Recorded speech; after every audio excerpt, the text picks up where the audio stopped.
Fala, rapaziada, mais um. Hoje direito processual penal, tá bom? Vamos com tudo, né? Pô, destruir isso aqui. Aqui é bem simples, objetivo, direto ao ponto, beleza? Como todo mundo já sabe aí como é que é o esquema, deixa eu só dar uma olhada aqui como é que tá.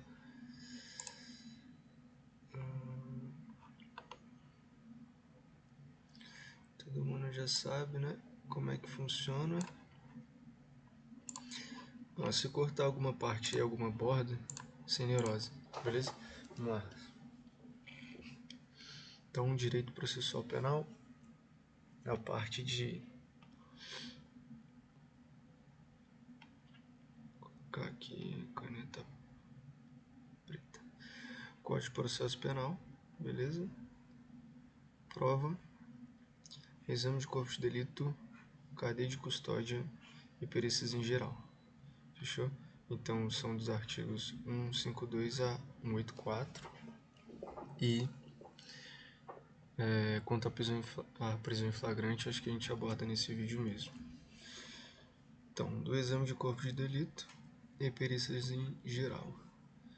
O exame de corpo de delito pode ser direto, quando realizado pelo perito diretamente sobre o vestígio, ou indireto, quando o perito realizar o exame com base em informações verossímeis fornecidas a ele. O 158 vai dizer o seguinte: estabelece a obrigatoriedade de realização do exame de corpo de delito nos crimes que deixam vestígios. Então, obrigatoriedade nos crimes que deixam vestígios, chamados de crimes não transeuntes, né? Se a infração deixar vestígios, a confissão do acusado não será capaz de afastar a necessidade do exame de corpo de delito. Isso aqui cai direto, né? Então já bota aí a caixinha de atenção. Quando a infração deixar vestígios, será indispensável o exame de corpo de delito. Então, deixou vestígio, indispensável o exame de corpo de delito. Direto ou indireto, não podendo supri-lo a confissão do acusado. Beleza? Outro pontinho de atenção aqui para nós. Não sendo possível o exame de corpo de delito, por haverem desaparecidos vestígios, a prova testemunhal poderá suprir-lhe a falta. Beleza? Mais um. 184. Salvo em caso de exame de corpo de delito, o juiz ou a autoridade policial negará a perícia requerida pelas partes quando não for necessário esclarecimento da verdade. Óbvio, né? Não precisa nega.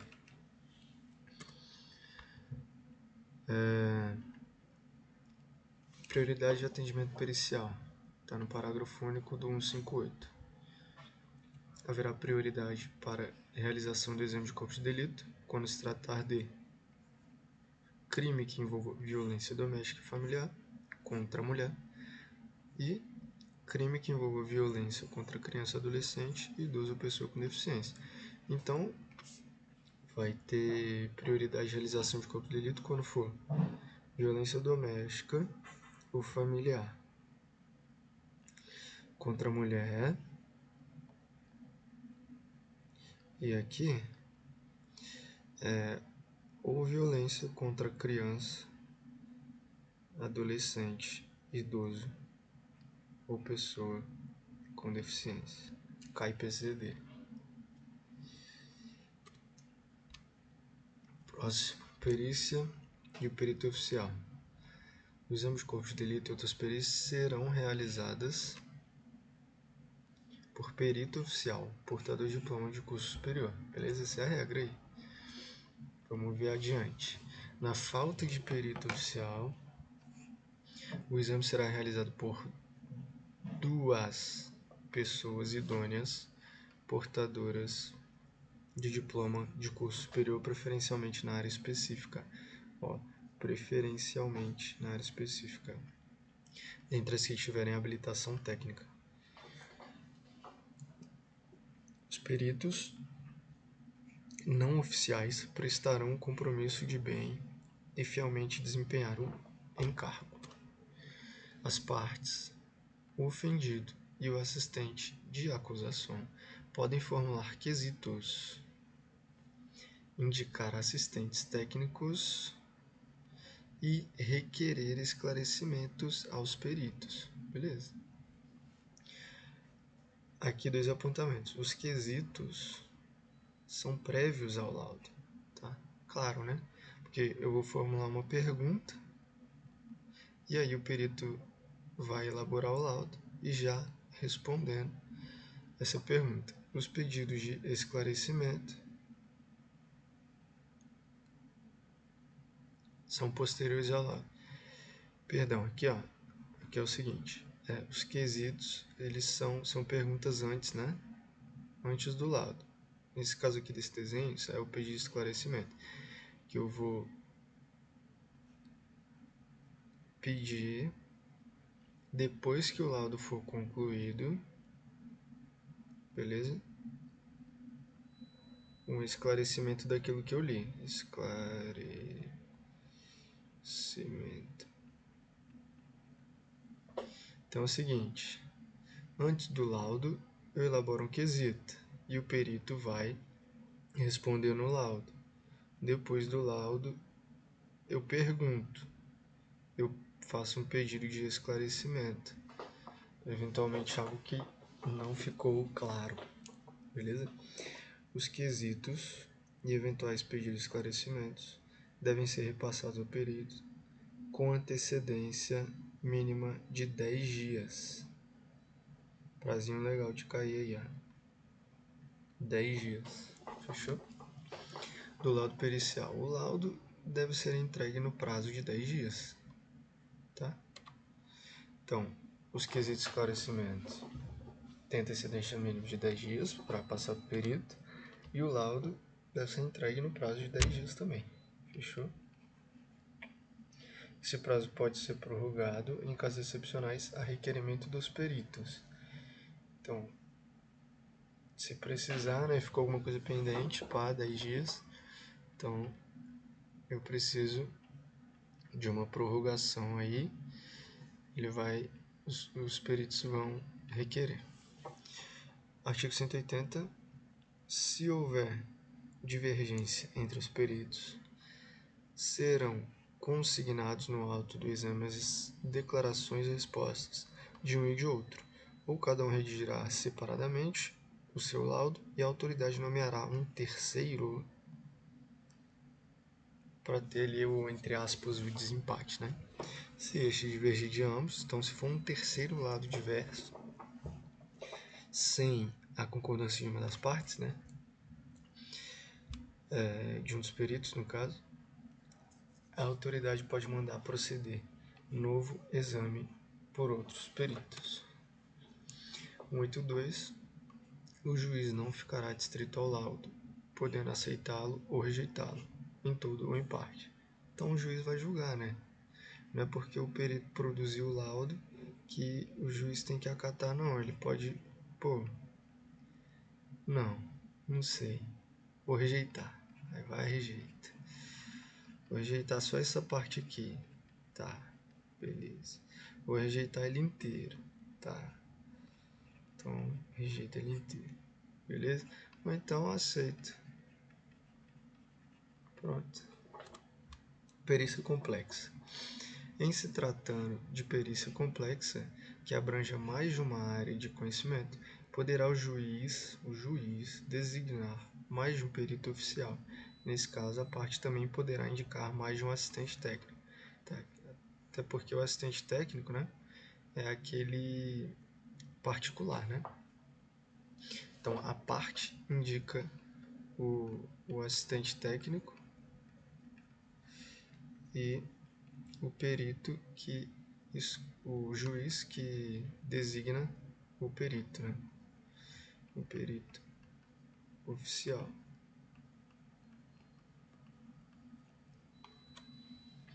Assistentes técnicos que são das partes, né? Acabamos de falar. Está lá no 159, parágrafo 5º, inciso 2. Possibilita ainda que os assistentes técnicos sejam inquiridos em audiência, no que decorre a interpretação, que possam também ser alvo de pedidos de esclarecimentos quanto aos laudos que apresentarem.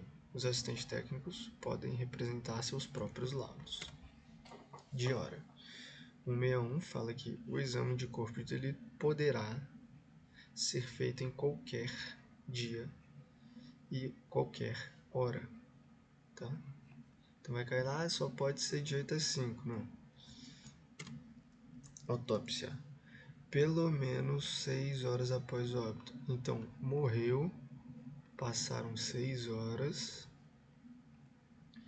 aí sim pode ser feita a autópsia. Regra, né? Exceção, salvo se, pelos sinais de morte, os peritos entenderem que pode ser feita antes. No caso de morte violenta, basta o exame externo. Isso aqui também já foi objeto de prova e dá para confundir. Os cadáveres serão sempre fotografados na posição que forem encontrados. Então não vai chegar lá e mexer no cadáver, né? Para melhor esclarecer as lesões encontradas, os peritos, quando possível, juntaram ao lado do exame provas fotográficas, esquemas ou desenhos devidamente rubricados. Serão arrecadados e autenticados todos os objetos encontrados que possam ser úteis à identificação do cadáver. Lesões corporais. Se a finalidade for comprovar que se trata de crime de lesão corporal grave, por deixar a vítima afastada de suas atividades habituais por mais de 30 dias, deverá o exame ser realizado. O exame deve ser realizado logo após o prazo dos 30 dias. Tá? A ausência do exame complementar pode ser suprida pela prova testemunhal. Então, se não tiver exame complementar, a prova testemunhal pode suprir essa falta. No 58A da cadeia de custódia, o que é a cadeia de custódia? É o conjunto de todos os procedimentos utilizados para manter e documentar a história cronológica do vestígio coletado, em locais ou em vítimas de crimes, para rastrear sua posse e manuseio a partir de seu reconhecimento até o descarte. Aqui são as etapas, né? Começa lá com isolamento, né? Isolamento, fixação, parará. Aí vai até o descarte, que é a última.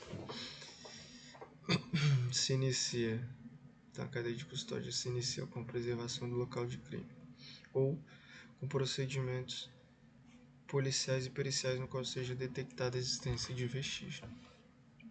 No 58A, parágrafo 2º, o agente público que reconhecer um elemento como de potencial interesse para a produção da prova pericial fica responsável por sua preservação. Então, o primeiro a chegar ali, né, reconhecer o pá,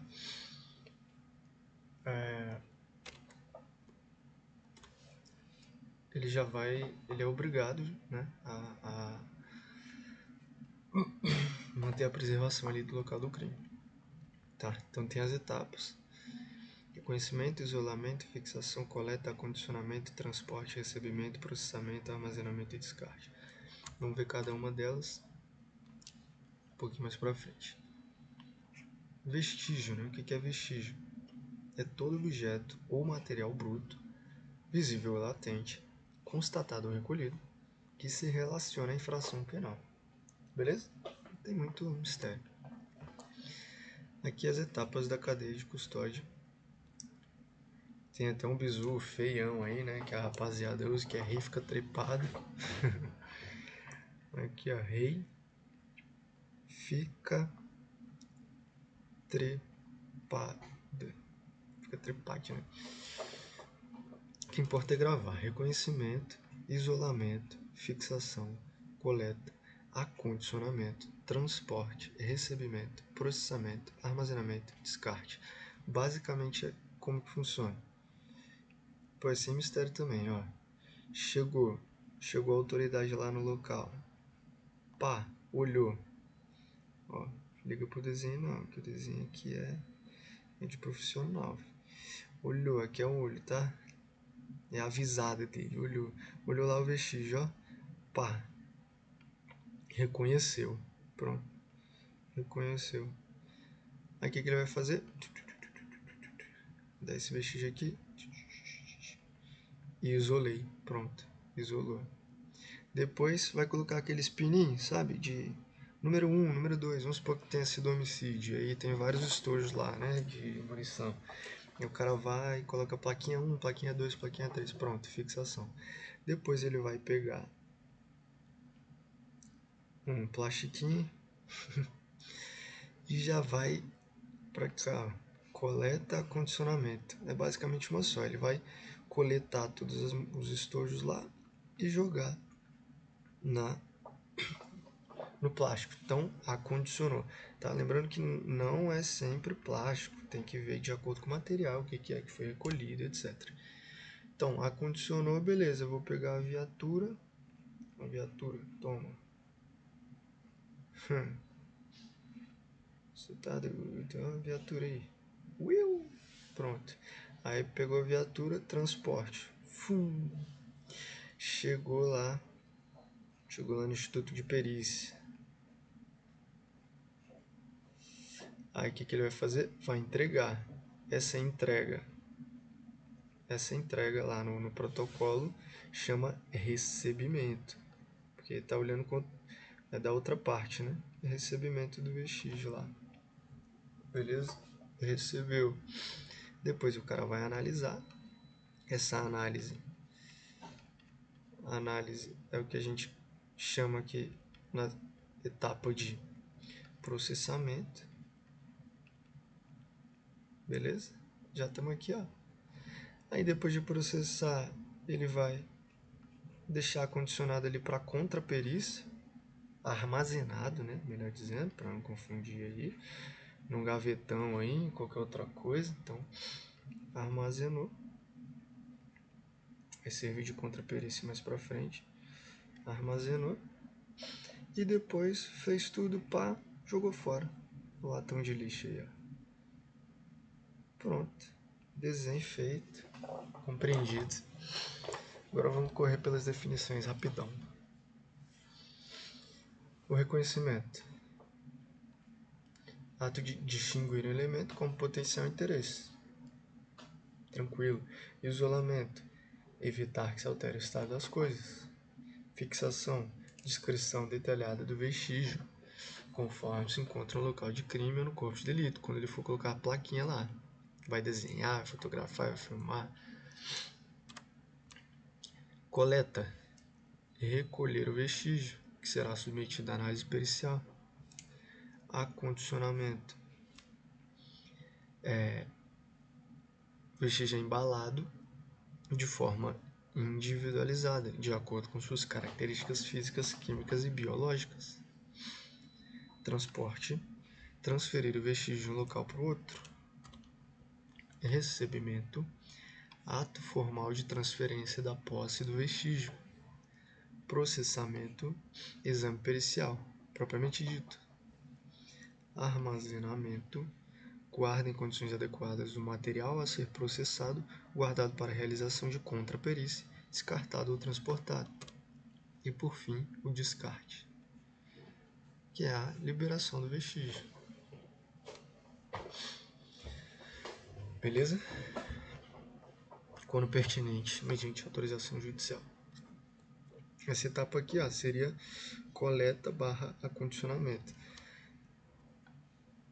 Acondicionamento, falando dele.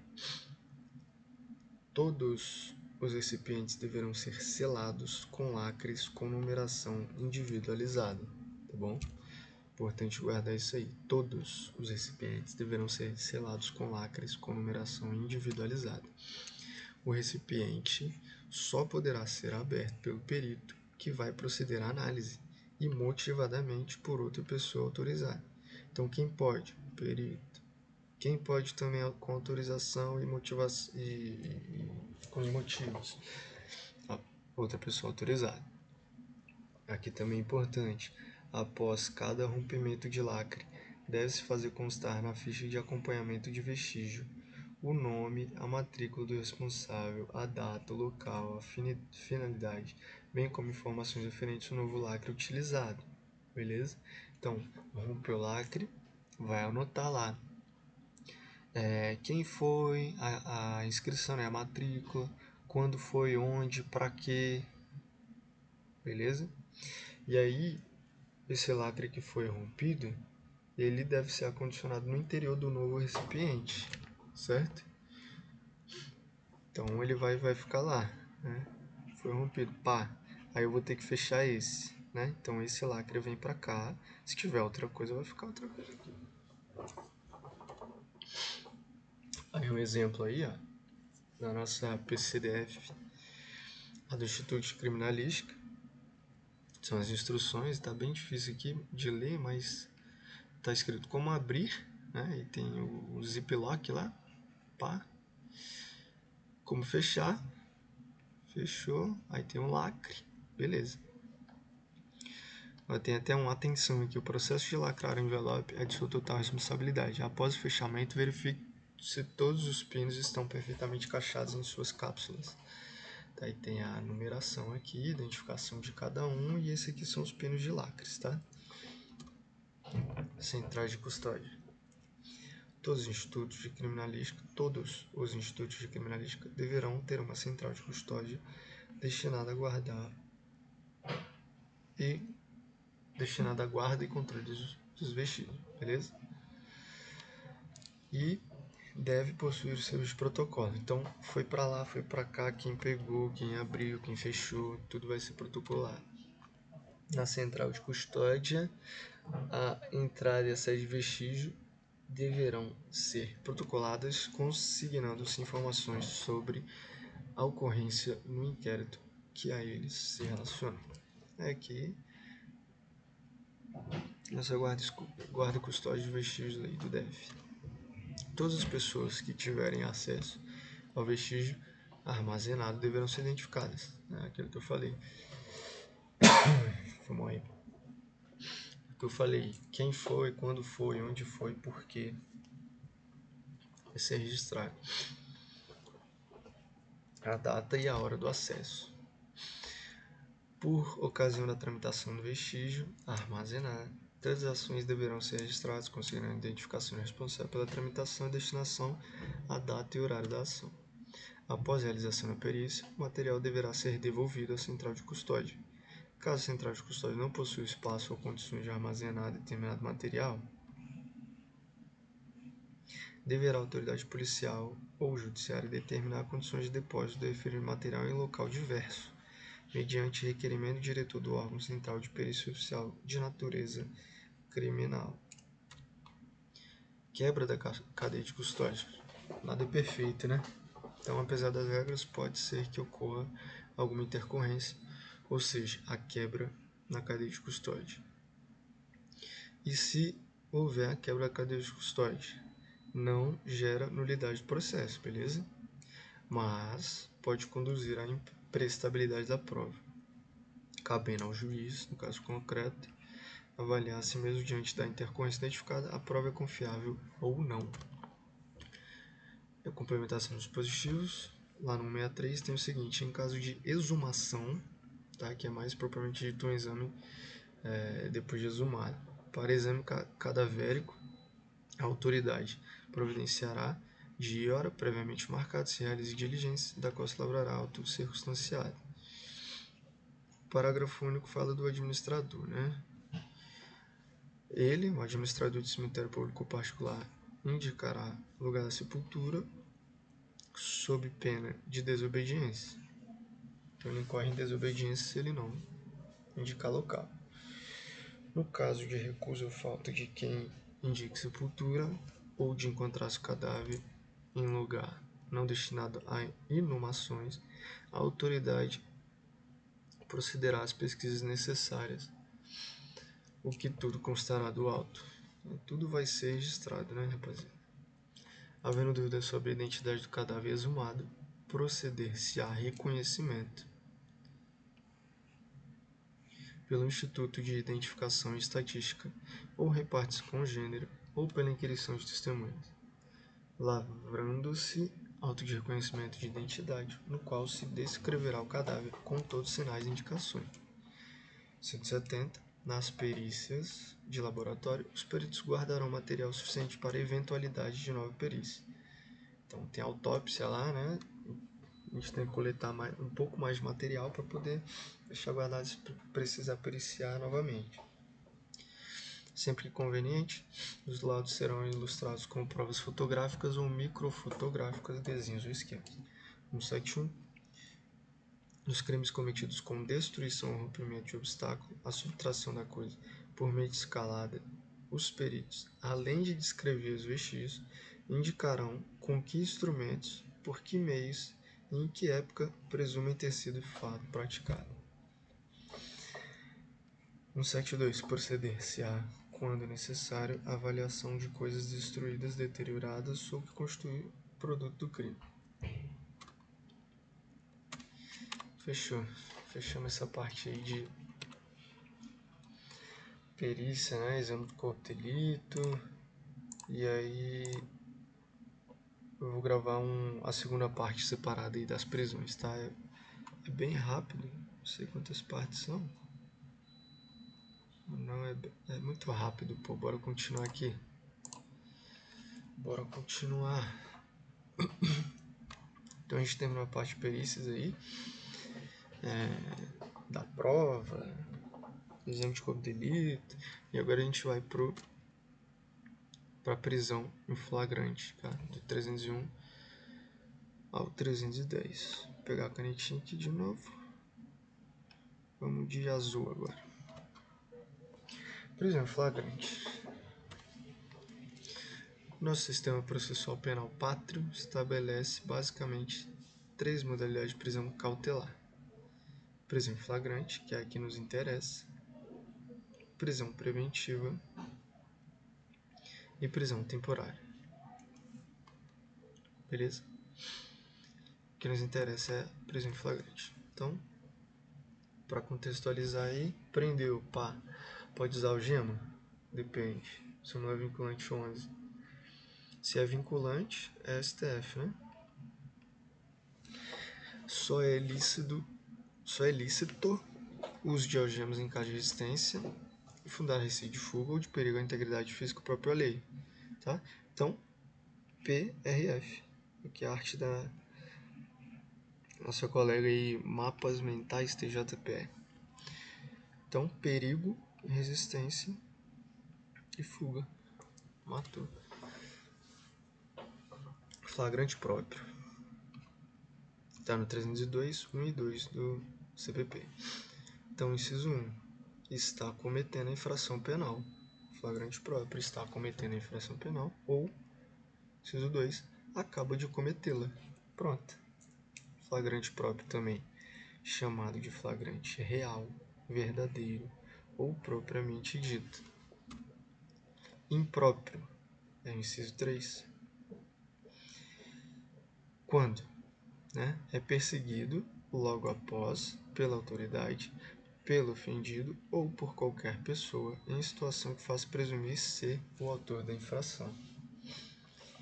Então, flagrante impróprio, chamado também de imperfeito, irreal ou quase flagrante. Presumido, inciso 4. É encontrado logo depois com instrumentos, armas, objetos ou papéis que façam presumir ser ele o autor da infração. Olha só. No impróprio, em situação que faça presumir ser o autor da infração. No presumido, que façam presumir ser ele o autor da infração. O que vai acontecer aqui? Tem doutrinador, tem professor que fala que logo depois, é só lembrar de logo depois, que logo depois é um pouco depois de logo após, né? Logo após é meio que como se fosse imediatamente após, né? Então o logo após. Aqui aconteceu o fato, aqui é um logo após e aqui é um logo depois. Aí aqui entraria o impróprio e aqui entraria o presumido, né? Mas não dá para ir friamente nisso. O que rola? No presumido ele é encontrado e presume-se, tá? E no impróprio, há perseguição e presume-se. Então, o que a gente grava? Flagrante impróprio tem a perseguição. Fica mais fácil. Se quiser gravar esse negócio de logo após, logo depois aí, tá? Então, presumido é encontrado logo depois e presume-se ele o autor da infração, tá? Então, também chamado de flagrante ficto ou assimilado. Esses sinônimos aqui também, pô, CESP se amarra, né? Flagrante permanece nas infrações permanentes. Top. Então, sendo perseguido, passar ao território de outro município ou comarca, o executor poderá efetuar-lhe a prisão no lugar de onde o alcançar, apresentando imediatamente a autoridade local, que depois de lavrado, se for o caso, o auto de flagrante providenciará para a remoção do preso. As etapas da prisão em flagrante são 4, basicamente, né? A captura ali, onde o indivíduo é detido, né? Capturado. Depois a condução coercitiva, ele vai ser conduzido até a delegacia, a maioria das vezes. A maioria não, sempre, né? Depois, é porque tem a menor infrator, mas aí não é prisão, né? Tá, então captura, condução coercitiva, segunda etapa. Terceira, lavratura do auto de prisão em flagrante. E quarta, recolhimento ao cárcere. Sempre? Não, não é sempre. A apresentação espontânea do acusado, embora impeça a prisão em flagrante, não impede a decretação da prisão preventiva. Então o cara foi preso em flagrante. Ele seria, né? Preso em flagrante. Mas aí ele foi lá espontaneamente. Ele não pode ser preso em flagrante, tá? Essa apresentação espontânea também não vai impedir com que a prisão preventiva seja decretada, beleza? Modalidade especial de flagrante. Então, além daqueles 4 incisos lá, próprio, que está no 1 e 2, impróprio e presumido, nós temos outras modalidades especiais de flagrante. Quais sejam? Flagrante esperado, quando a autoridade toma conhecimento de que será praticada uma infração e se desloca para o local. E espera, certo? Iniciados os atos executórios, ou até mesmo havendo consumação, a autoridade procede à prisão em flagrante. Então, vale? Vale. Modalidade válida de flagrante, beleza? Modalidade válida de flagrante. E abrir uma outra caneta aqui, não vai assim mesmo. Esperado. Esperou, aconteceu, prendeu. Agora, provocado ou preparado.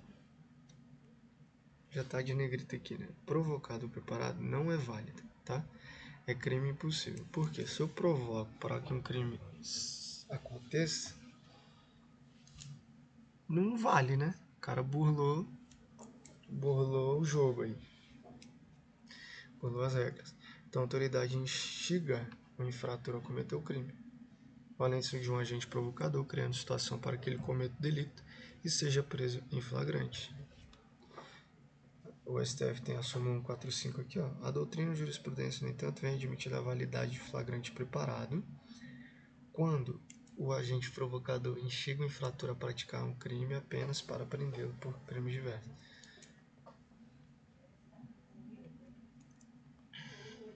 Aí vale, tá? Se eu instigar ele a praticar um crime e ele cometer outro crime, aí vale. Porque não é o crime em questão. Não é o crime que está sendo provocado.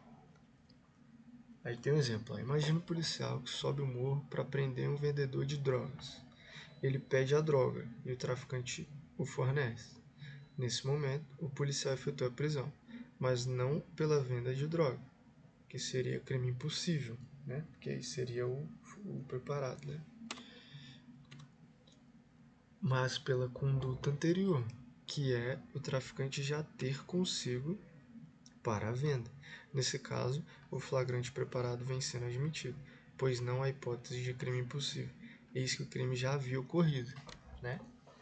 Sendo a preparação e instigação meros meios para que o crime haja consumado fosse descoberto. Que o crime já consumado fosse descoberto. E aí nós temos flagrante forjado. O preparado é inválido. E o forjado é absolutamente ilegal. O que é o forjado? A pessoa não cometeu o crime e aí a autoridade policial vai simular para que incriminar alguém, né? Falsamente.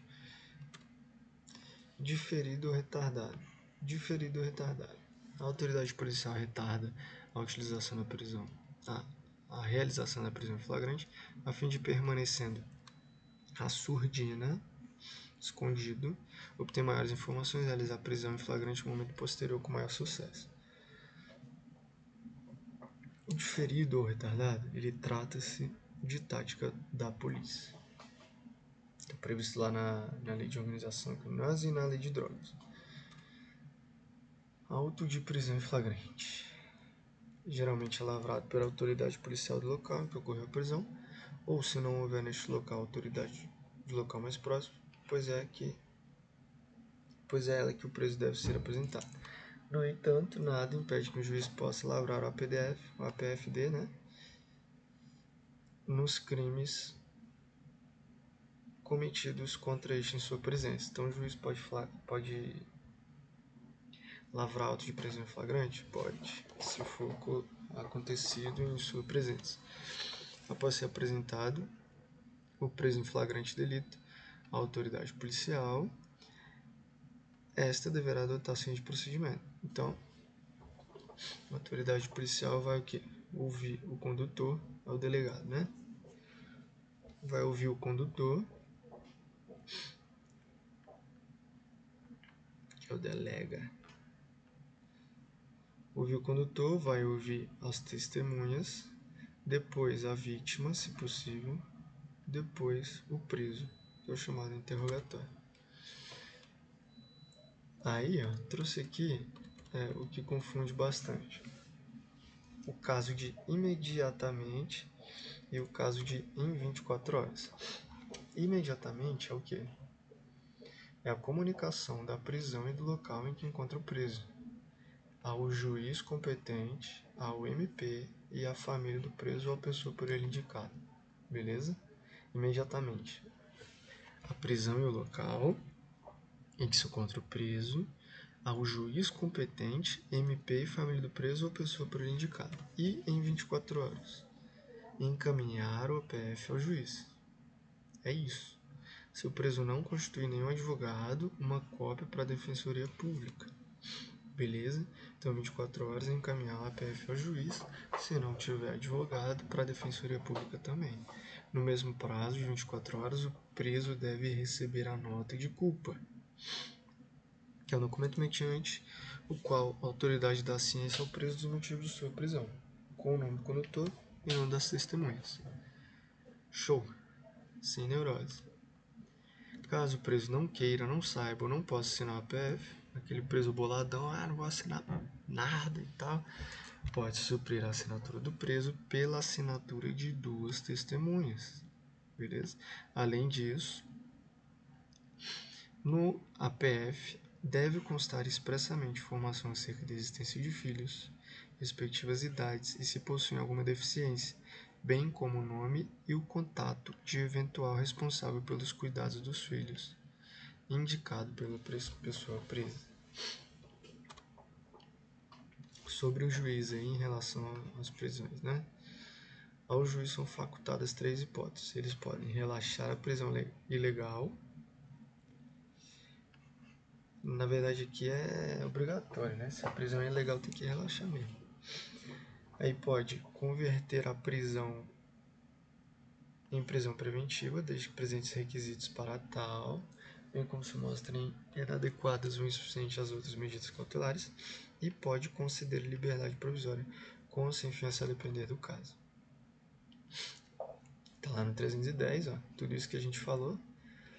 o prazo de receber o APF após a realização da prisão em flagrante, para quem vai encaminhar, o que o juiz deve fazer, pode fazer.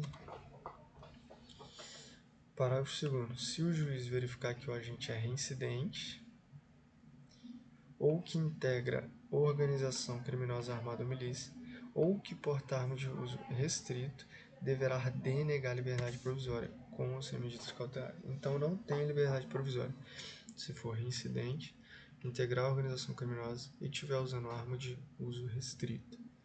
Parágrafo 3º. A autoridade que deu causa, sem motivação idônea, à não realização da audiência de custódia no prazo estabelecido no caput, responde administrativo, civil e penalmente. Parágrafo 4º. Transcorridas 24 horas após o decurso do prazo estabelecido no caput desse artigo, a não realização de audiência de custódia sem motivação, importante, a não realização de audiência de custódia sem motivação, ensejará também a ilegalidade da prisão, a ser relaxada pela autoridade competente, sem prejuízo de possibilidade de imediata decretação de prisão preventiva. E é isso, rapaziada. Fechou. Sucesso aí nos estudos. E vamos nessa, pô. Botar nosso nome no diário, certo? Valeu, até a próxima.